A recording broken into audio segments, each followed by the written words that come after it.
যাম এই বাইদেউ যে মুখস্থ কৰিব দিছে সেই বিপৰীত শব্দকেইটা মুখস্থ কৰিলি নে কৰিলো ঘৰত লিখি আহিছোঁ লিখি আহিছ মানে নকল কৰি নিছ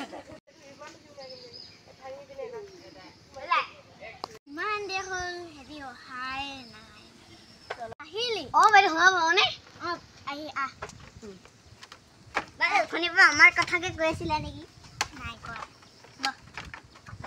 বাইদেউ তহঁতক আজি মই বিপৰীত শব্দ মুখস্থ কৰিবলৈ কৈছিলোঁ নহয় কৈ আহিলি নাই বাইদেউ কৰিলো তই ক বিপৰীত শব্দ কি বাইদেউ হাফ মোৰটোনো সেইবোৰ কৈছ আপোনাৰ মোৰটো কৈছো কি খালি বাইদেউ নাই খোৱা দে আজি তহঁতি ঘৰলৈ যা নহ'ব দে বাইদেউ আজি ইয়াতে থাকিম মাথাটো তহঁতি খালি